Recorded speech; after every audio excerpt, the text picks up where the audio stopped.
Good morning and welcome to Coffee with Kristin and Tina. I'm one of your hosts, Tina Prigge with Vagabond Creative Studio.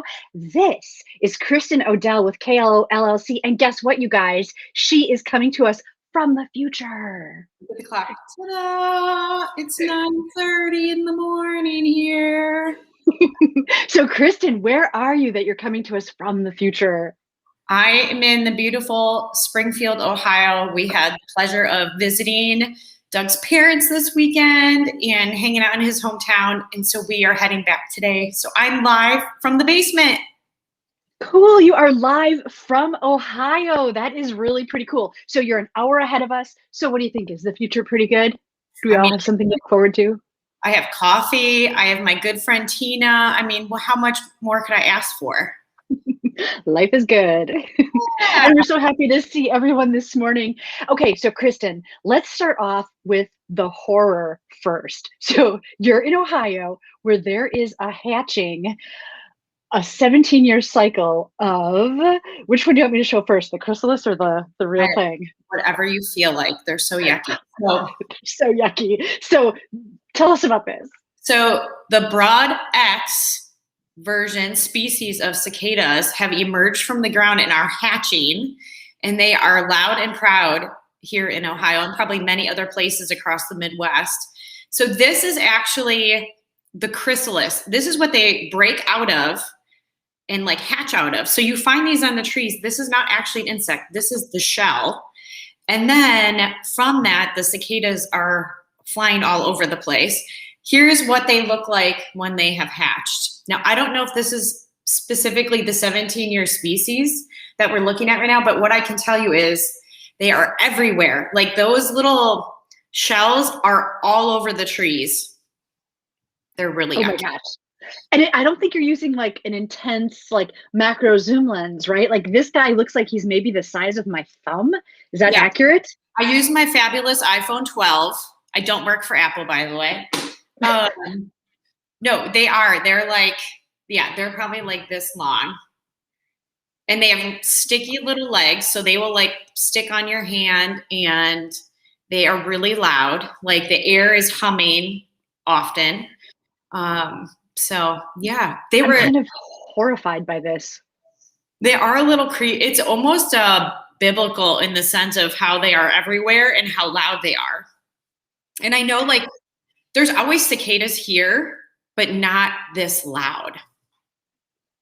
Well, and you know, I'm used to hearing cicadas like in Manitowoc, for example, in the summer when it gets really hot, but I almost never see them. You know, it's a sound thing, but not usually a visual thing. So to see them everywhere, and they look kind of horrible. Now, I'm not an entomologist, but I wonder what their purpose is. Why, like, would every 17 years? Yeah. So somebody who knows more should weigh in. Yeah, some species, this is my very quick internet research, so bear with me, guys. But like different species can hatch between every 2 years and every 17 years. So the fact that we hear them regularly or every summer makes sense because different ones would be hatching at different times. But this 17-year hatch is supposedly a big one. And I just walked outside to shoot these pictures. And those little chrysalis, they're all over the trees. It was not hard for me to find one. And I tried to find a live one in the driveway, which this one was alive. There's a lot of them that have gotten run over or maybe fallen to their death. But I can't, we don't have them at home, right? I haven't seen them. You know, I have seen a lot of June bugs scattered all over the ground and, you know, close to light sources, but they're just little beetles. Like I'm not as terrified by them as I am. I mean, this guy's got like bright red eyes. Oh, he just seems so. They have long, like their wings are almost longer than their body or maybe longer than their body. So they are kind of a little yucky. They are a little yucky looking. They do make good fishing bait. They picked them up and used them for fishing yesterday and it worked. I also, Doug and I heard on the radio on the way down here that there's restaurants like taking them, sorry if this offends anybody, and they like break the legs and the wings off. And I guess they like put tacos in, make them into tacos and dip them in chocolate and do different things with them. So apparently they're a good protein source for you nutrition folks out there. You never know what you're going to learn on Coffee with Kristin and Tina. Right. I think I'm going to take a hard pass though on like a cicada taco. Not for me. Yeah. I'm with you. I'm with you on that. But yeah, they are kind of they are definitely yucky looking. The kids were like, "What are these? We've never seen these before." So right I before, suppose. oh, sorry, go ahead. Oh no, no, no. Go ahead. I was just gonna say, right before I came downstairs, my father-in-law told me that apparently, like, the ground temperature has to be like 68 degrees in order for them to start hatching. So maybe as our summer goes on in Wisconsin, in the, you know, things heat up, that maybe we'll start seeing them or hearing them. I've heard of people eating like crickets or grasshoppers, and maybe it's kind of similar as Mhm. far as a protein source. Would you eat a chocolate covered cricket if it was offered to you? I mean, I probably would not, unless I would eat that for survival if I had to. Let's put it that way. I'm not that, you know, that opposed to consuming things if I needed it for survival. It's good to know you can eat them, but I would not maybe choose to eat them. Right. And who knew you'd be offering fishing tips on this show? We've just got something for everyone. That's right. It's a one-stop shop. Wow. Well, thank you for sharing that. Wow. Do they like to go in houses? Like, are they attracted to light sources? I haven't seen them in the house very much. They really like plants. So like my in-laws have a lot of shrubs and beautiful trees along their driveway. And so that's where we saw a lot of them, was along the driveway. We saw them in the grass. So I would say, places that there's cover. I haven't necessarily seen them out in the sun as an example. So Interesting. if you start hearing them this summer at home, look in the trees or bushes for them. Now you know what they look Yeah. like. I don't think I'm going to be seeking them out, but so let's move on to something like happier and easier to look at. Look at this beautiful family. So this is the five of you in Ohio, right? Yep. Yeah, this is after kind of all the festivities yesterday. So we had the pleasure of going to the Memorial Day parade here in Springfield. And then Doug's uncle hosted us out at their house for horseback riding and fishing and lunch. So we went out there and we got back and I'm like, we're all in this red, white, and blue. Like, I feel like we should just take a picture quick. So we sat on the front porch and just snapped a quick picture, and it turned out so awesome. Like, my heart is so happy looking at this. So You yeah, guys all look so relaxed and like peaceful and happy. It really captured a beautiful moment of you guys together. thank you so much. Yeah, these are one of those pictures that I'm like, I feel like this is going to be a Christmas card picture. I can see it already. You've even, left enough space at the top for it to say Merry Christmas. So that's Yeah, perfect. right. There you go. Exactly. But speaking of the parade, you've got a really cool story to share. So tell us, what city is this in? So this is in Springfield, Ohio.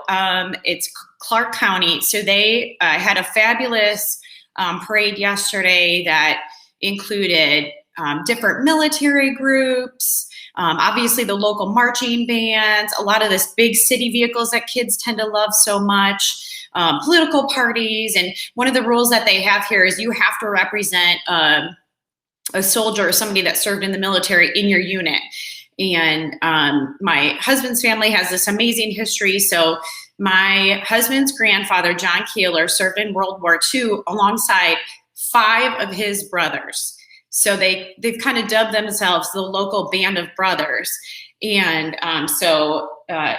Doug's grandfather was John Keeler. His brother Walter was killed during the invasion of Iwo Jima, and then his other 4 brothers served and returned home. So Joseph, James, Carl, William, and then Doug's grandfather John all served in World War II. So this is his uncle Kyle on his horse from his hobby farm, alongside many of his nieces and nephews and some of his siblings in the parade. So we got to go sit on the hill and watch them, which was really, really cool.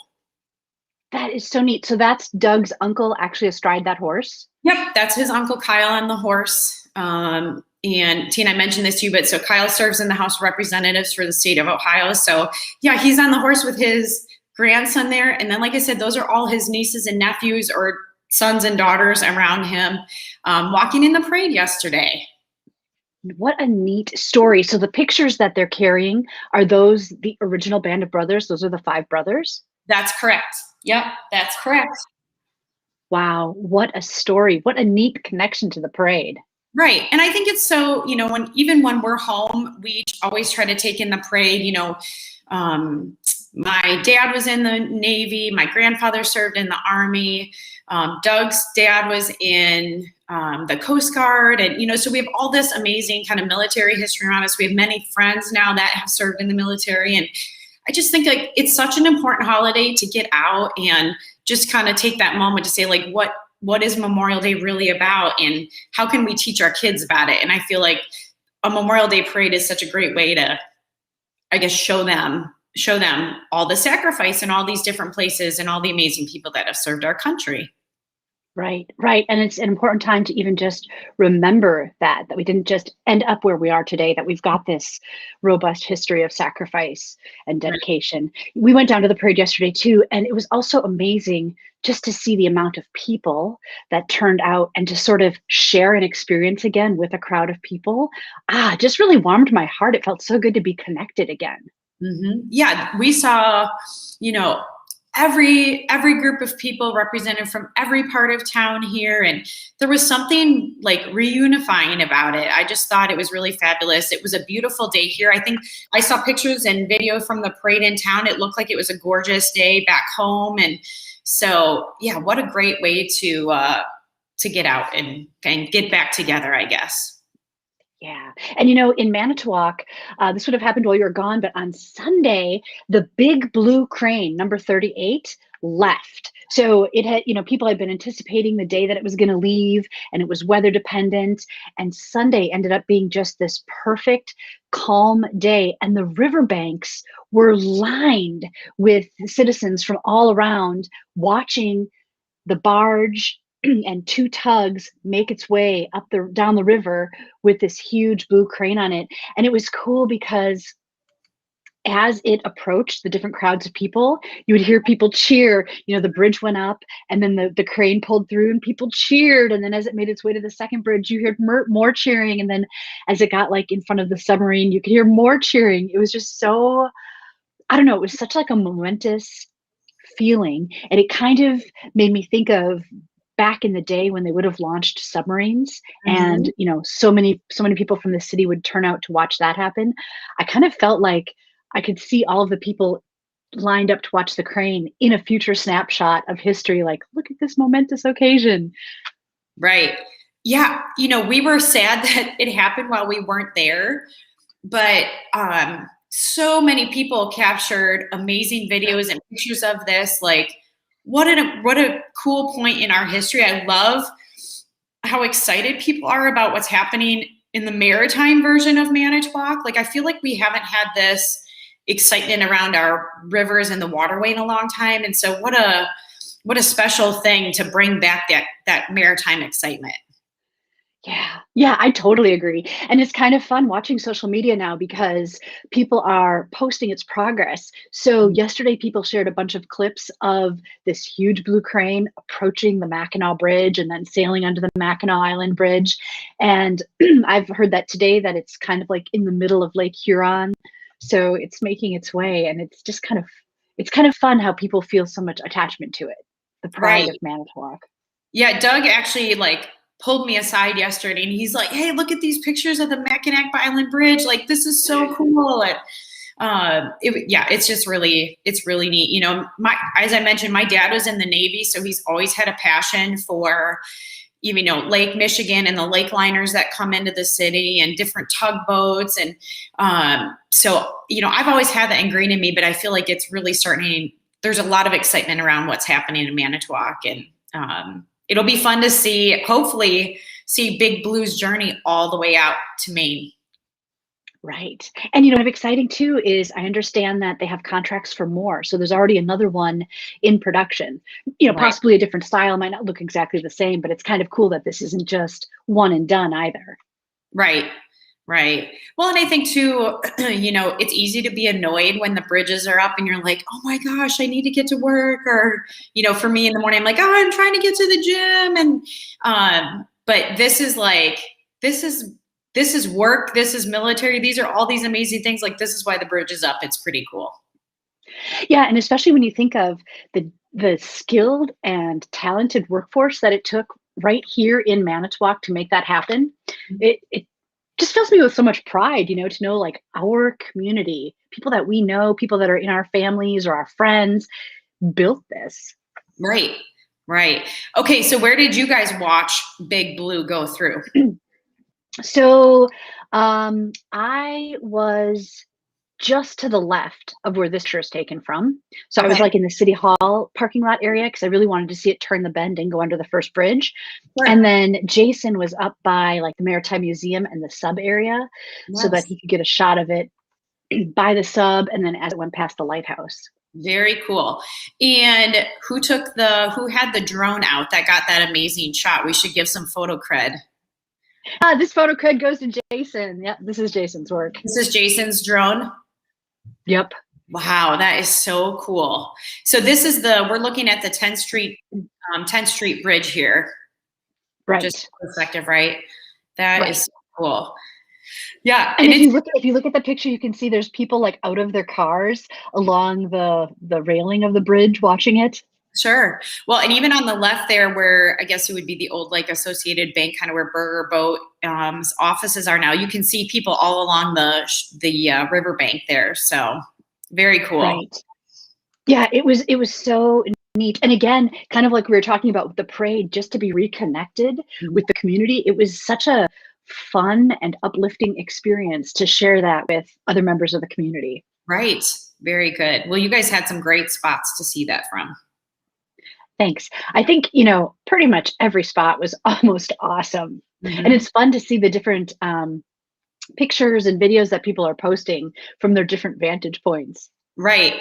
I know I saw some friends they hit up the wharf and had a Bloody Mary and watched it come through. I'm like, that's a great idea too. Like there's all these fun spots to catch it. So yeah, you know what? I do love that too, right? That local businesses, got creative, had mimosas, Bloody Marys, the sub pub was open. So it really was like a whole little community festival celebrating this. That's so fun. So Tina, what else? I was just going to say, what else did you guys do this weekend? It was a long weekend. Did you get to take off?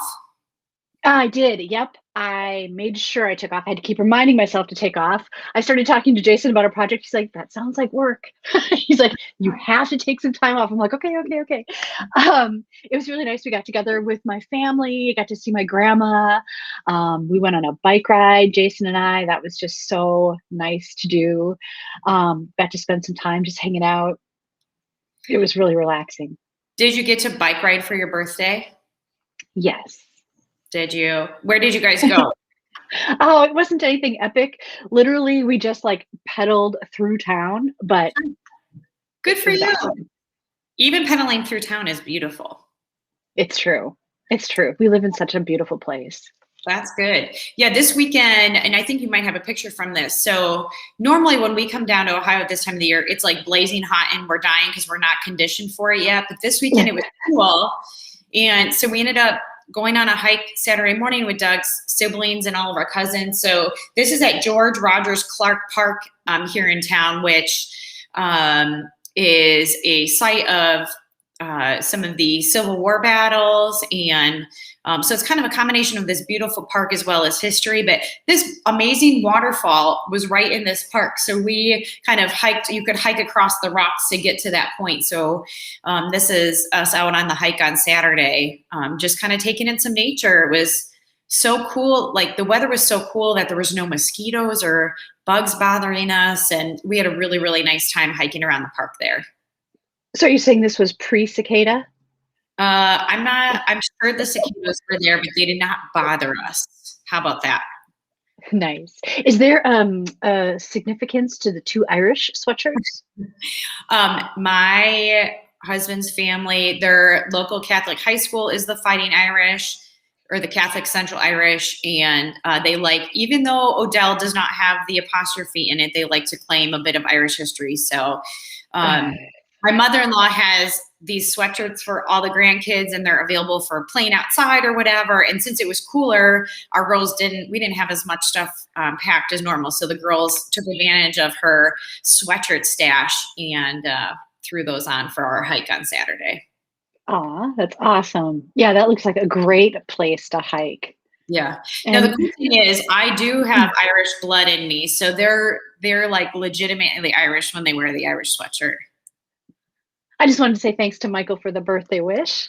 Oh, good morning, Michael. Good to see you. Jason, you're too kind. I see Jason. Yes. So Jason talking about the picture of the Odell family says, good looking crew. And I have to agree. That's great. So Tina, I don't know if we've talked about this yet, but what is on your summer bucket list? Do you have something you're really excited about this summer? So Teek's birthday is on Thursday, and it's a big one because he's going to be turning 16. So he has an appointment for his driver's test. His grandma and grandpa helped him find his first kind of, vehicle. So my summer is going to be filled a little bit with like, it's terrifying and exciting at the very same time. Like I remember how excited I was, and I still get really excited about driving. I love driving. And so I'm excited that he'll have that opportunity. But I also know how dangerous it is. And so as a mom, it's like this whole mixed bag of emotions. Mm-hmm. Are we telling people what kind of vehicle he has so that we can watch out for him when we're on the road? Not yet. As soon as I get it registered and all of that, I'll share a picture hopefully next week. And then, yes, you guys will definitely want to look out for it. So are they doing driver's tests in person again? Because for a while, I think they were kind of just giving out driver's licenses. Yeah, and he was hoping that would be the case for him too, but it sounds like it sounds like his appointment is going to be an actual driver's test. Ah, very good. So you were driving with him for a while, and I remember you maybe feeling a bit terrified. Has it gotten better? Yeah, I mean, he is really a pretty good driver, but as a new driver, it's just suddenly the unexpected quick choices that you have to make. And all of a sudden, it'll be this quick and fast decision. I'm like, oh my God, no, let's unpack that and why that might not have been the best choice in that situation. Yeah. And are you really that like patient in that moment? Because I feel like I would be like, what are you doing? That's it. It's like you were in the car with me. That was a perfect recreation, Kristin. Was it? Yeah. Michael just said, stay off the sidewalk. Yeah, right. Definitely stay off the sidewalk. Luckily the car we've been practicing in is a Jeep. So the curbs that he's gone over, the car hasn't taken any damage, but yeah. So We're working on that. Did he take his driver's test in your car? He'll take it in my car. Yep. Because that's the one he's been practicing in. Yeah.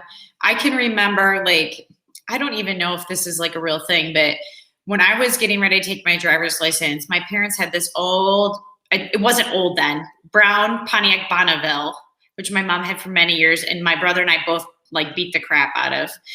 And that check engine light was on. And so they didn't think I was going to be able to take my driver's test because the check engine light was on in it. So I ended up taking my driver's test, and my aunt and uncles, I think they had like a little Audi or something like that, which was much easier to parallel park than my mom and dad's Bonneville. So my aunt took me for my driver's test in that car. And then we went to Hardee's after, when Hardee's was across from where Cops was. I don't remember what it was like on the day I took my test. Like, I don't remember the vehicle I drove. I don't really have a recollection of what I did or how. Isn't that funny? It was so momentous, but. I know. It is really an exciting, like, that new freedom that comes with it. I mean, I'm sure, does Teek have friends that are driving already? Yes.